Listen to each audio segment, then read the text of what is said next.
Hey everybody, welcome to the Ronline Report. This is another special edition previewing an upcoming pro show. Muscle Mayhem Pro is coming up Kansas City, Missouri this weekend, promoted by the great Chad Nichols, well known as a guru, a contest prep coach, but he's also a great promoter.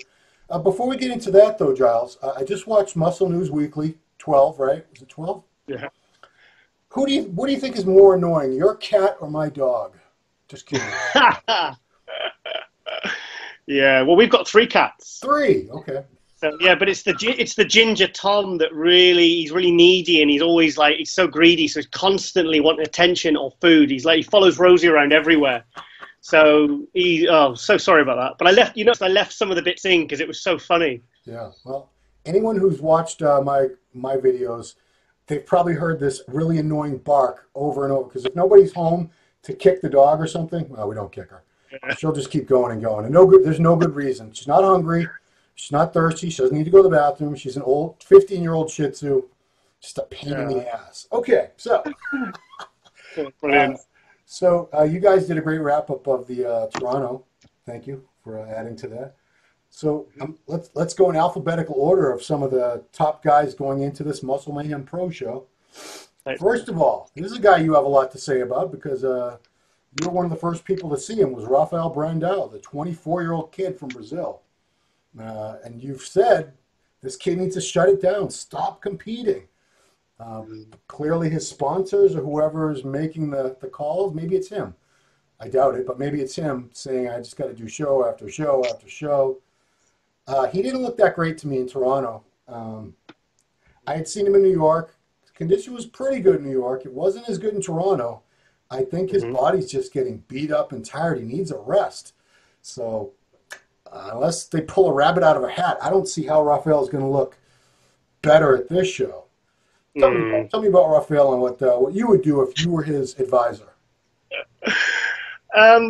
Well, firstly, like I said, he had a great pro debut last year. He looked sensational. He looked okay at the New York Pro. Looked absolutely fantastic at the Cali Pro. And for me, it's like there's a lot of pros now not even turning pro. I mean, if you're a pro turning pro under 30, that is unusual. Right. So for a guy to be like this, that's 24, this good, I think people are getting understandably very excited about him. I'm excited about him. But sometimes when you're that young and you're kind of that so quick, you've got to kind of prove your point every year to move forward. And I feel at the Cali Pro, it was a clear top 3 with him, Nathan, Diasha, and Sasson Harati, and it was a really stacked show. You had like the previous winner Gerald coming 7th, previous year's winner Gerald coming 7th. He'd improved. It was probably the best Cali Pro there's ever been by far. So really after that, I'd have been like, right, 3rd place. This kid's made his mark. He's making waves. Let's shut it down now. Let's promote him. Let's do whatever we need to do with him. Get him in expos, get some magazine articles, get video content. Maybe start to learn English. Yeah. That's what Rami needed to do. Yeah. And like I said in the last one, I said, get him ready for the Arnold next year. Get him an invite secured now. Build the hype. Build his social media. Yeah. Not keep making the kid compete. Because, like I said in Muscle News Weekly, it's like, because I said, maybe they're just trying to get him Rookie of the Year. But he's, they're obviously expecting him to win this show. Because he's not going to get through on points, because I believe, Josh Wade, is it Josh Wade? Yeah, he's the leader in points. Yeah, he's leading on points. So how many shows are they going to get him? I think maybe they're trying to get him Rookie of the Year because they want to get him through to the Olympia. Because arguably, if he makes it to the Olympia, if he's still alive by then, the Olympia is only 15 weeks away. This kid, if he's looking burnt out now, can you imagine if he pushes all the way through to the Olympia? He's just, don't push the kid. The thing is, everyone knows how good this kid is going to be. He's better. He'd be in a good position if he was 5 years older. He still wouldn't even be 30 years old. So just be patient. Let the kid have a break. Just thing is, being on, let's be honest, being on gear that long and all that, and the thing is, even just the prep every week, he's traveling, he's having to cut water, he's probably, diuretics or whatever. I'm not saying he has, but, you know, there's a probably good chance. Every week there's the potential rebound. It's like, it's really tough on the body. I remember I did 4 shows in a row once. I did 4 shows over 4 weeks.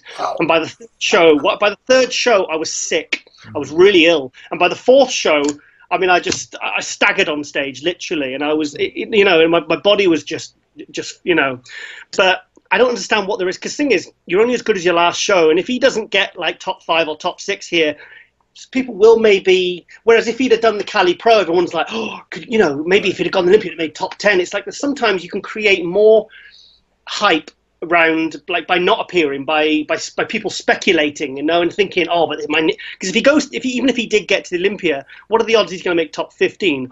Or, well, I mean, you're saying his sponsors, I mean, obviously their goal will be top 10. I don't think anybody's goal is 14th, 15th place. And I don't see, I didn't, at his best, I didn't really see him in top 10 this year. He just needs time, yeah. And I mean, but there's go ahead. There's a kid that could be top 6 Olympia within 2 years, 2 to 3 years, and he'll still be only 26, 27 years old. Right. But you're not going to happen if you burn him out. Yeah. So, but, you know, like I was talking to another pro about him on WhatsApp the other day. I won't mention his name. And he said, well, okay, Giles, let's flip the narrative.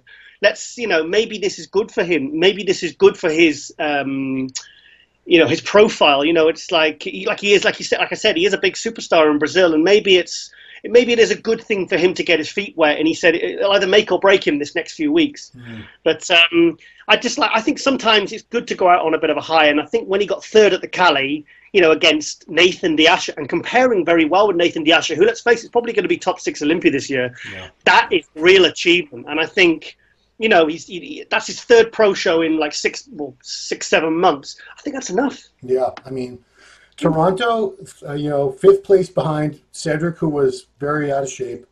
Antoine Vallant, who looked really good, but I mean, you know, Rafael, if he's a rising superstar, he shouldn't be losing to an out of shape Cedric and Antoine, who's just coming back from 5 years away from the stage. I mean, 5th place at a show of that caliber. I wouldn't be too happy if I were Kim or his sponsors. I mean, I would shut it down. But, you know, like you said, Arnold Classic, they love international competitors. I'm sure they would invite him. He's a good-looking kid, huge fan base. Go to the Arnold, maybe do a couple shows after that, shut it down till the Olympia. That's what I would do if I was this kid's coach. Look at Flex Lewis the year before he won the 202 Olympia, 212 Olympia, whatever.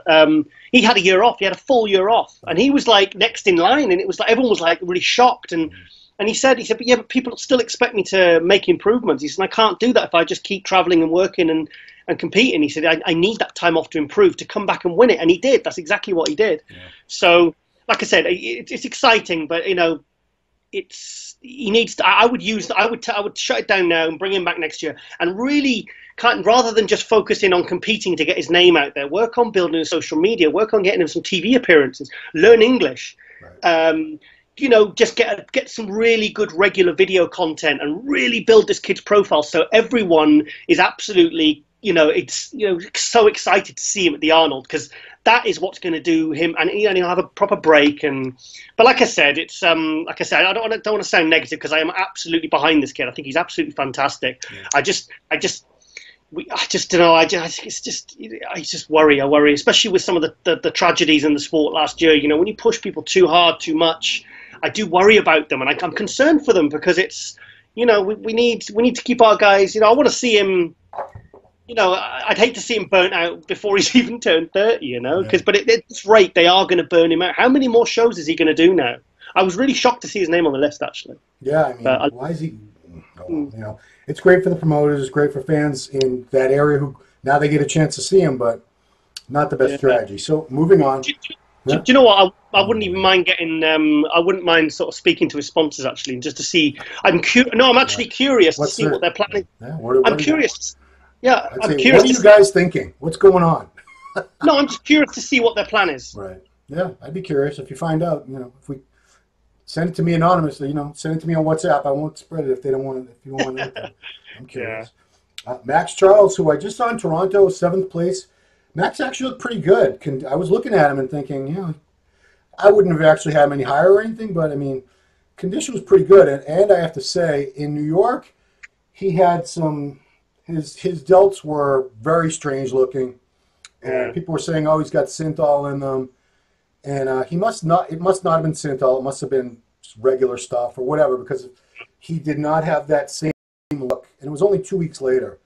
They looked pretty normal. They looked like they'd settled down quite a bit in Toronto. So that was a relief to see, obviously, because I hate seeing people with really strange looking lumpy body parts. It disgusts me. Sorry. Yeah, well, and the thing is, the judges don't like it. Right. No, I don't think anybody likes it, to be honest with you, because it's, I don't know if, like, the guys who do it will say, well, everybody does it. Everybody does it. I don't know if that's true. I don't believe it's true. But if you've done it to the point where it's very, very obvious, yeah, penalize it. You don't deserve to be in the first call-up. And he wasn't. But he looked pretty good. Condition-wise, I was looking at him thinking, at least he brought some pretty decent condition. He's working hard. But he was never in contention for the win. I mean, remember when we were at Tampa last year, and I thought he was a very close second to Josh Lenartowicz. Yeah. And that's the first time I'd actually seen Max in the flesh, and I was really impressed. In fact, I was sat next to you saying, I've seen him in pictures, I've seen him in video and stuff, but actually in the flesh, he's a lot more impressive. Yeah. Like you were saying, oh, I've got it Josh all the way, and I was like, well, actually, I think it's pretty close. I mean, it was closer than I think it turned out, But for me, there was not a big gap between Josh and Max last year. And Josh is like top 10 Olympia. Max got third at the Arnold Classic last year. So I hate to see these guys start to slip. And I mean, I saw him at the Arnold, and he got like last place, and it was like I don't know whether he deserved that. I just thought I think he's got a good physique. I think I saw him at the Arnold Europe last year. We saw him at the Olympia. But if he is getting marked down and he's still turning up in good condition, the only thing I can think of is the whatever he's putting in, whether it's gear or it's oil or Nolotol. Sometimes the triceps have a weird look to them. Sometimes too. Sometimes not as much. So yeah, I mean, I'm not knocking that. We just call it like we see it, and things. If things are glaringly obvious, we have to comment on it. I mean, I'll be honest. I don't see it as much as the other people do. I've heard people ripping into him on the forum, like it's like he.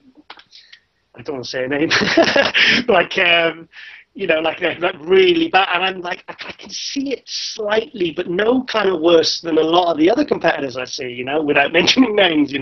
So I don't know. Maybe but they seem to be throwing the book at him a little bit for it, don't they? Which is.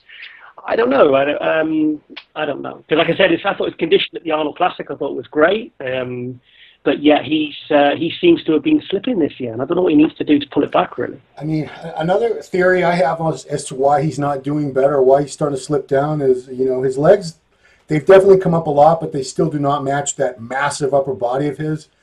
And I don't know if consciously or subconsciously as a judge, if I see this guy every year, and he's not improving that weak point that he knows is weak because everybody comments on it constantly, I'd sort of write him off and sort of start sliding down the placings too, consciously or subconsciously. Yeah, but the thing is, he hasn't got bad calves. His calves are pretty good. He's got he reminds me of Vince Taylor. Remember those really small joints and really small knees, and like even if they probably don't measure a lot, they're very separated, and he's got a nice flare to his quads, and they are quite well balanced. And like I said, when they've got those tiny knees, everything kind of juts out more. I don't think he's got weak legs, but even when he was stood next to Josh last year at Tampa, he's got colossal, big, freaky, veiny legs. I didn't think Max's legs looked weak at all, personally. All right, Max, I take it back. I'm sorry.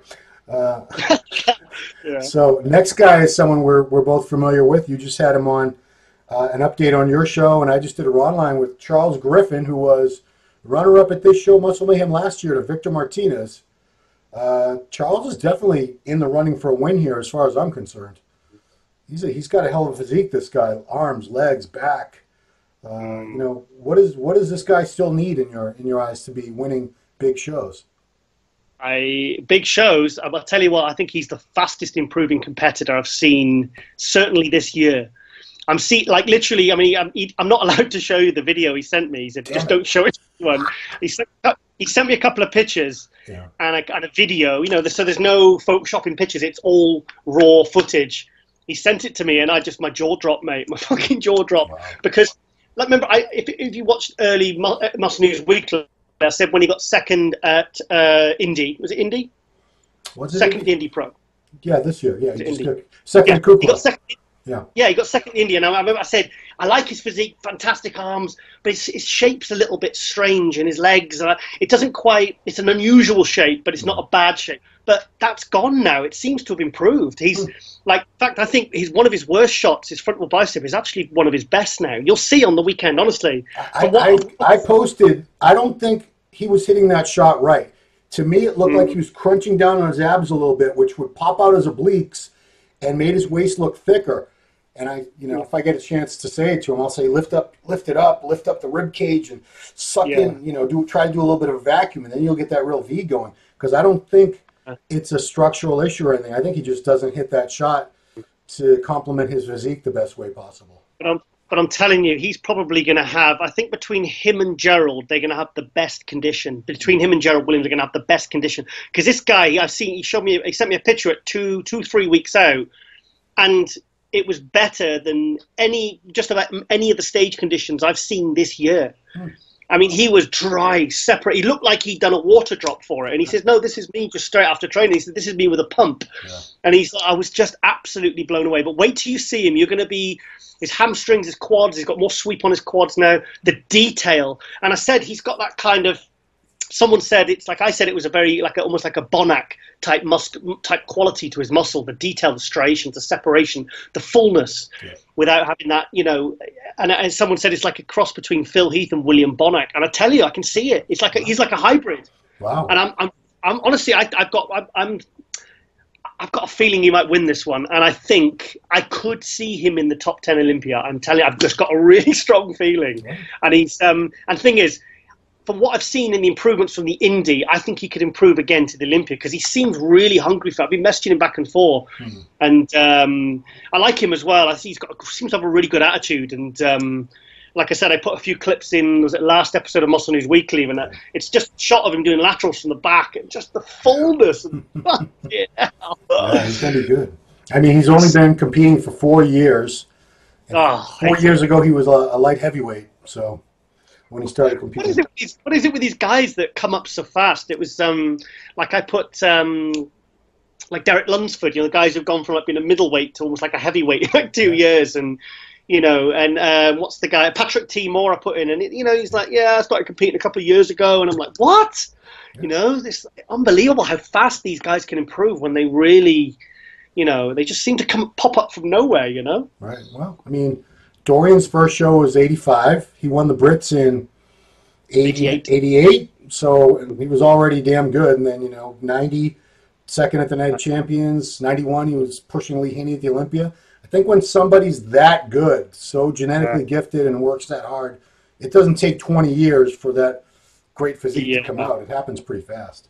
And you know what it is? Just by talking to them, and you're connected with these people, and it's like you get a feel for the kind of their sense of work ethic. They're hungry. Like Charles he's just like this ball of energy. He's so sort of driven right now, and he's really and I love to see it when the people really love it. He's like thriving on it. Like sometimes you speak to somebody who was 2 weeks out, and they're like like zombies. But this guy is.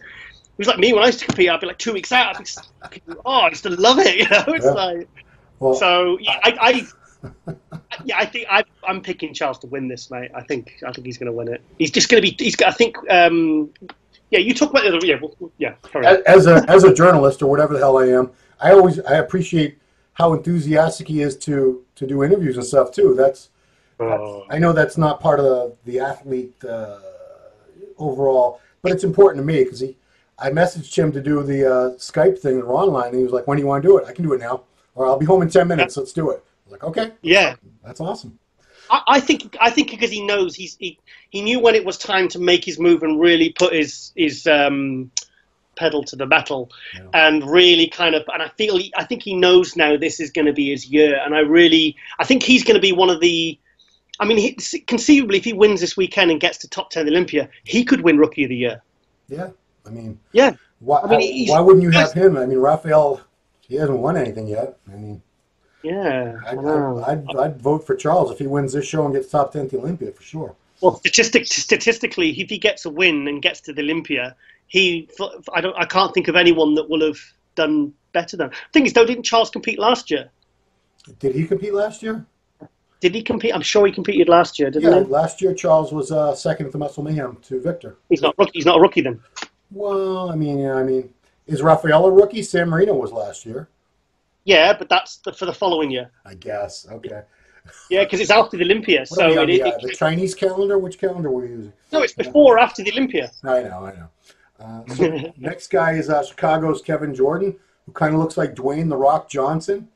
He looked really good at Cali Pro. I thought, he's a big dude, brings a lot of, and I want to give him credit. I always try to give credit when I've slammed someone in the past, because when he turned pro at the Nationals a few years ago, I was very harsh on him because his legs were just horrific. I said, how can somebody win the Nationals with legs like this? I was appalled, and he's brought them up a lot. He's definitely worked hard, and they almost match. I think it seems really hard for these guys with a lot of the guys with the really overpowering upper bodies and the wide clavicles, because you need legs like crazy sweeps. There's not that many guys that have legs that are like Rami.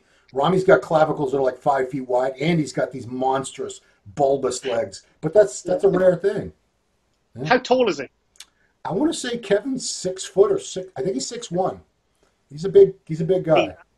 That's a guy that probably will take time to fill his frame out, because the thing is, I remember seeing he did a couple of shows last year and he got third place and a couple of top 5 placings, and in a couple of sort of shows, which is good to make top 3 in any pro show is fantastic. Right. So, and if he's tall, then it's just a matter of time. It just takes him time to fill out a frame. But the thing is, when those big guys eventually do, it takes them longer to get there. When they eventually do get there, it's incredible, because they just look so impressive when they, like I said, it takes longer, than the shorter guys. I mean, that's why they say a bigger man who's good was always going to beat a smaller man who's good.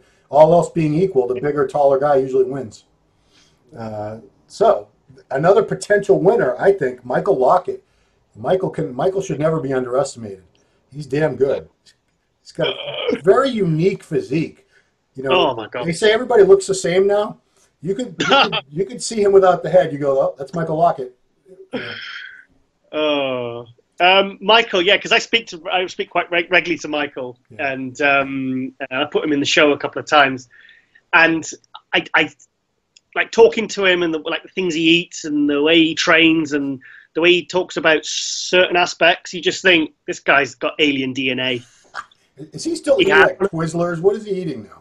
He said, man, I love candy. I love candy. It's like, you can't eat candy. It's like we're having breakfast at the Arnold Europe, and I was there with Gerald. Gerald was eating egg whites and cucumber for breakfast. And there was Michael with butter on his bread, and he had and he's just stuff, and he's just sat there, and he's like, he's got that kind of muscularity that reminded me when, I remember I was with Zach Kahn once, and we were at Neil Hill's house. And Neil was cooking all his food and feeding him, and he was carving up. And I remember I was actually on the MD forum on my laptop, and I had my back turned to Zach. And every time I turned back to talk to him, he was just inflating. He was somebody pumped him up, and Michael's got that. I mean, to be honest, I don't think I've ever seen a freaky body part as freaky as like his traps and his shoulders. They don't even look. They just don't look. They look real. I mean, not in terms of like putting anything in them, but they look inhuman. Yeah. Like you can feel the separation in the muscle. That is real muscle, But thing is, last year, I mean, I was at the Arnold Europe, and he was getting some horrible call outs because because he had gyno. Wow.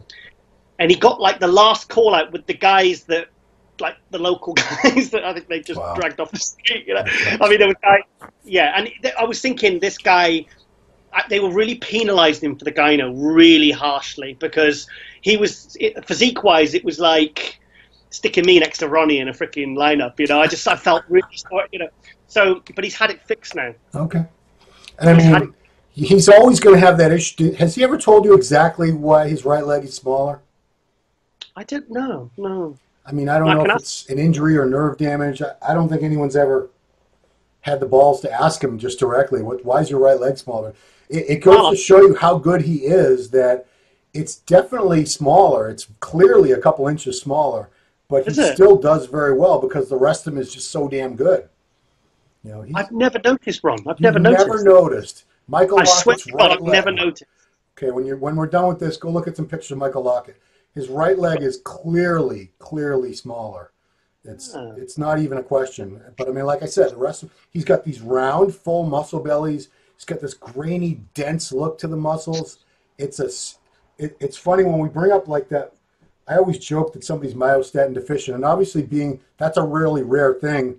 There's probably very few people in the sport who truly are, but he's got to be one of them because I've never seen him. I've seen him at expos and stuff where he's months. I've seen him at expos where he hasn't even competed that year, and he still looks like he could step on stage. He's always like shredded, dry looking, not an ounce of fat on him. It's crazy. Do you know what he should do? He should bring out his own one supplement, and he should go to these expos and just sit on the trade stand in a vest or with his top off, eating sweets and candy. And honestly, people will be queuing up and say, "This is what I use to get these shoulders." You know, I'm telling you, there's a marketing ploy there to for an idea because he is incredible. I'm trying to get him on the show. I messaged him last week, and he said I won't be able to do it for a couple of weeks because he's a psychiatric nurse. Oh wow! And he works very long hours. He's quite well paid, and plus he has, I think, 4 kids with him and his partner. I think they're from a previous relationship, and he seems to have so he works long hours. You know, he's got kids. He seems very dedicated to his wife, and to me, he's the one I can't figure out how he's going to do because I've kind of got this show between Akim and Charles. And I can't decide where Michael fits. I don't know whether he's going to be in the 3rd to 4th bracket or the 1st or 2nd bracket. Conceivably, he could win it. He could win it, and by quite a margin. Yeah, but he's won a few shows before. He's always in the mix, always. I think maybe 3rd, but because I think Akim is going to come in so strong from last week, and I think if he comes in even just a tad sharper, but for me. Actually, I think Michael's got to slightly edges Akim. The thing is, I haven't actually seen Akim on stage in front of me, so I've only ever seen pictures of him looking out of condition. Yeah. Well, I just saw Akim, and like we've all been saying, it was the best. He finally put it together and got into that condition that we've been waiting years and years. And if you look at him next to someone like Locket, I've theorized about this. Is there some people do have thicker or thinner skin relative to other people. Like Locket has tissue paper skin. It's, you can pretty much see his kidneys through his lower back and everything. Akim, I believe he does have a little bit thicker skin because he was definitely in great condition. I mean, he went from his normal stage weight of 270, 275 to 248 for Toronto. And you need to talk about that. He was half dead, but he looked great, the best I've ever seen him. Yeah, I don't know. I mean, I think it's Akim could definitely pull this off. Very strong second to Juan Morel, and a lot of people thought he should have won. A lot of people preferred him over Juan at that show. So he's got a lot of momentum coming into this, definitely. Yeah, I think with the 2nd place last week, and I've seen the pictures, and Juan Morel's legs did look weak from the front, but his condition was very good. Yeah. And obviously he was coming off that close 2nd place at the New York Pro. So I can see how the momentum does help them. But for me, Michael's got a much more overall top-to-toe detailed physique. Like I said, Michael Lockett's worst is still better condition than what I've seen from last week from Akim. Yeah. But, Akim's got a slightly more favourable structure because Akim reminds me of that, remember Orville Burke? Yep. That frontal bicep, like Victor Richards, frontal bicep. That's who I compared him to is Victor Richards, except, Victor never got in shape. But same thing, just little waist and these lats and these arms and these legs, just enormous. It looks like it looks like one of those trophies. I think Akim's got a better back than Victor Richards had. Oh, yeah, definitely. Yeah, definitely. But the thing is, I've seen pictures of Akim, and I still think he's going to get taken apart from the back because he's got all the muscle, but I still think Charles Griffin and Michael will out-condition him from the back. I think from the front, if you see him in the lineup, everyone's going to be like, fucking hell, look at Akim. But I think from the front and the side, because I saw some pictures from the weekend, and the side shots were like really dry. There was plenty of detail, good separation, good balance. But from the back, I still think he could. The thing is, if Akim has done it this week, if he's dropped a few more pounds again, and he's tightened up from the back, then it's game over. It's Akim's all the way, especially with the second place from Toronto. So it just, I think Michael, Akim, and Charles are going to be the top three, and I just don't know in which order. I just don't know it. I think it's going to come down to when they turn around to the back. Contests are won from the back. Yeah. Yes. Okay, so we have three guys in the show named Williams. We got Akim Williams. Let's talk about the next one. Is someone we both have very high opinion of, Gerald Williams, who condition-wise at Cal Pro, wow, he was probably in the best condition up there. But was it 7th place he ended up with? Yeah. I mean, it's kind of sad that he's not in contention for the win, but who knows? Who knows? I think I'd love to see him make top 3, but I'd like to see him, because a couple of people said he should have been maybe 2 to 3 spots higher at the Cali Pro. But I would just love to see. I'd love to see him get 3rd or 4th. Yeah. I think I've got a feeling. My instincts tell me he's going to get 4th. But at the end of the day, you can always, when you've got someone that is consistently conditioned, like if Michael Locket or any of these other guys coming off, he could take them on conditioning. Did you hear what he said about? I was Skyping him last week, Gerald. And he was, we were talking about posing. I said this in Muscle News Weekly, and he was saying, "Oh man, I'm really pissed off about it." Wasn't pissed off. He says, "I'm really, disappointed about my posing." I said, "What do you mean?" I said, "I've seen a clip of it on Instagram." I said, "I'm going to use it in the show." I said, "Your posing was amazing." I said, "Beautifully choreographed." And he said, "Yeah." He said, "The thing is, I put a 6-minute posing routine together." What? 6 minutes. Why would you do that? He said they faded it, and he said, and the whole 6 minutes was choreographed. You can't pose for 6 minutes. Come on now. Rosie does. Well, in a pro show and they don't stop her music? No, when she guest poses. Oh yeah, for guest posing. But I think there's there must be a time limit, because nobody goes over 2 minutes. Past 2-3 minutes, they're going to fade it, no matter how good you are. Yeah. But it's like I love the fact that he's putting that much effort, and how busy he is. Yeah. I love the fact he's putting that much effort into his posing, because I'm the two things I really, really look for. Conditioning and posing. Yes. Conditioning and posing. That's hard work. That's hard work. And I just, it's like I messaged Nathan Diasha, and I said, I was picking on Nathan. I said, "Nathan, sort your posing out, mate. Fucking sort it out." Yeah. And he went, and he says, "Fuck that." He says, "I'm a gym head. I'm not Usher." I don't need to pose, mate. I don't need to pose good. Yeah. Yeah, you do. He's not Jamaican, mate. Well, he is actually Jamaican.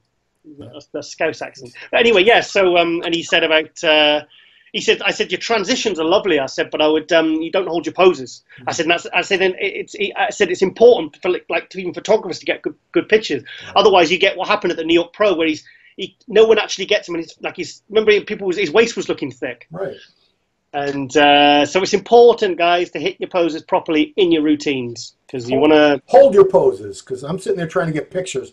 These people are dancing around. I'm like, stop dancing, hit a pose and hold it. Ah. Have you ever seen Ricardo Correa pose? Yeah, I can't recall what it's like, but he's like high green. He's like flipping all over the place, and he's just like, it's like when the fitness girls are doing backflips, and you're like, oh, I'm not even gonna try to photograph this. It's impossible to get a picture of them. But yeah. Yeah. Okay, so final Williams is I think he's going to be the heaviest guy in the show. Keith Williams, I believe he competes around 280 or so. Ex-pro football player, just a huge guy. Hasn't done that well as a pro, but he keeps plugging away, and he's brought some good size and condition at times. You say you're a little more familiar with Keith, right? Yeah, he messaged me yesterday morning. I woke up, and he had my number from when he did Finland in 2012 or 2013, and it came up on my phone. He said, "Hey Giles," he says, "those guys don't sleep on me," or something. I forget what he said. I'm just trying to look for some pictures on my phone now. He sent them to me anyway. He sent me. He weighed last night. He was weighing 260. Okay. And he sent me a load of video clips for the show, and I said, "Oh, we'll have you on the show then." I said, "I just, I've not seen you or heard from you in so long. But there's a guy. He's big. I mean, the photos and the video he sent me, he looks in really, really good condition. Okay. Tall, wide, big. His rear lat spread is absolutely phenomenal. It's honestly really blew me away. I'm going to try and find this picture. Here we are. Oh. I'm going to hold it up to the... Look at that. You got to move it this way, that way. Yeah, okay, there we go. Oh, yeah. I mean, I think somebody posted that. Did you post that on the forum? Yes, yeah, I did, yeah. I mean, he's full as a house, and, I mean, there's a guy I'd love to see make top 6. Yeah, could happen. But like I said, he's in condition, so he gets brownie points from me. Next, we'll talk about a couple more guys. Brad Rowe, who's very consistently, I've never seen him out of shape. Very pleasing physique. He pulls a vacuum at what was he, like 250 or something? Nice physique. Tremendous legs. Some of the best legs in the sport, which I always, that's one of my things. Do you know what I like about Brad is I like the separation. It's not that, I'll say it's not that insulin look. Yeah. It's that kind of, that there's things he could do to maybe puff out 10, 15 pounds, but he chooses not to. Yeah. And it's, and he looks like a men's physique, in the face. He looks young, he looks healthy. He doesn't, like some of these guys, they're turned up to, and they've got shredded glutes, but they've got big fat faces. And you know what they're doing? They're taking insulin and they're carving up with junk food. And then they're just banging in a load of diuretics. Yeah. But there's this guy, and it's like his skin looks healthy. He's one of those guys that I don't think, if you could ask him, I'll bloat you out by 20, but you'll get a higher place. I don't think he'd go for it, and I really respect those guys. It's admirable, and I think he needs to. He's good. I think I'd like to see him get a 7th, 8th, something like that. I think he'd be happy with that. Also admirable. I follow him on social media, and he's in shape all the time. He never ever gets out of shape. His out of shape is still 4 or 5 weeks out from contest condition. Yeah, that can't be easy. Yeah. Anybody else you want to talk about? You were hyping Erick Ramirez, but he's not really hit the mark this last couple of shows, has he? No, I like Erick I get along well with him. I have a lot of respect for him. He needs more legs for sure, and kind of blocky looking, kind of wide waist. But he works very hard. I don't want to knock Erick. I like him.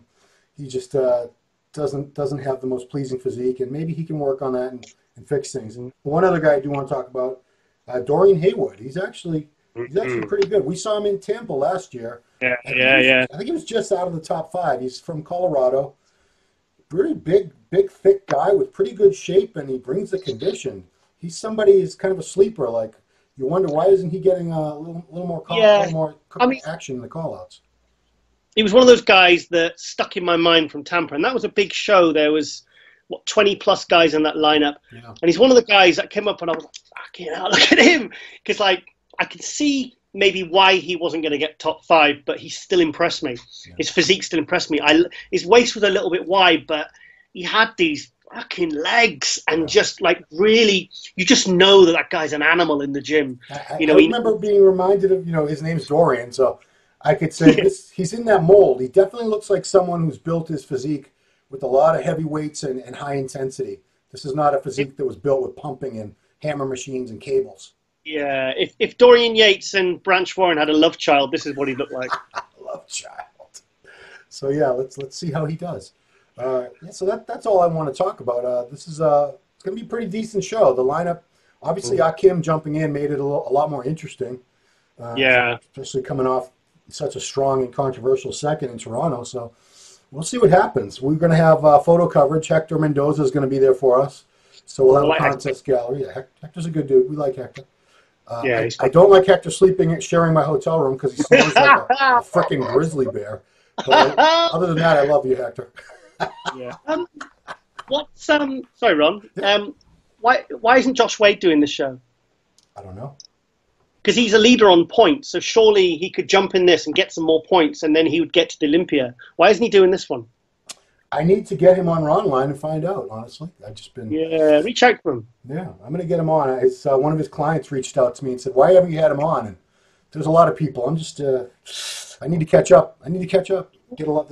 I have a list. I have a list on my phone of people I need to interview. How was the Sean Clarida one? Oh, that's tomorrow. But that's going to be Ah. great. I guarantee you. Oh, you've done it. You've done it. No, it's going to happen tomorrow. Oh, okay. Yeah, he's good guy. That good guy. And the forum members, I solicit questions, as you know, and there's some good questions. Some things I do that because there's things I wouldn't think to ask. I could think up some good questions, but I'm always going to miss something that, oh, why didn't I ask him that? Why didn't I ask him that?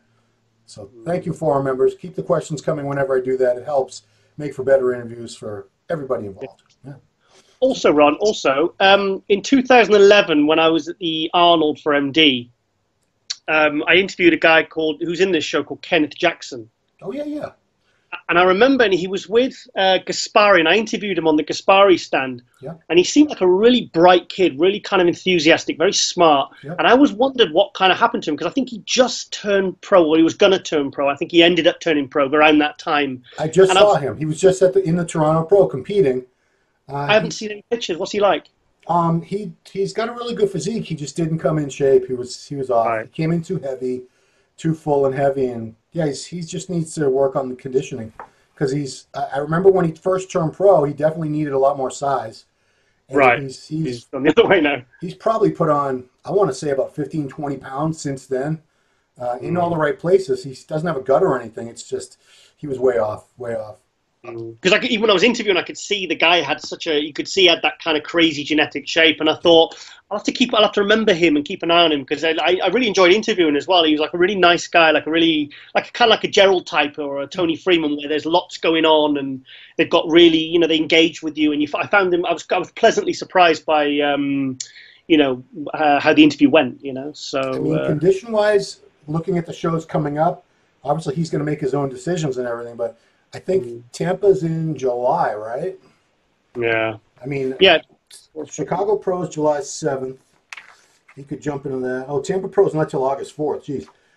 But I'm saying the way he looked in Toronto, I could see like with another 6 to 8 weeks, he could really nail it. And he's got really nice shape, structure, and all that. So that's.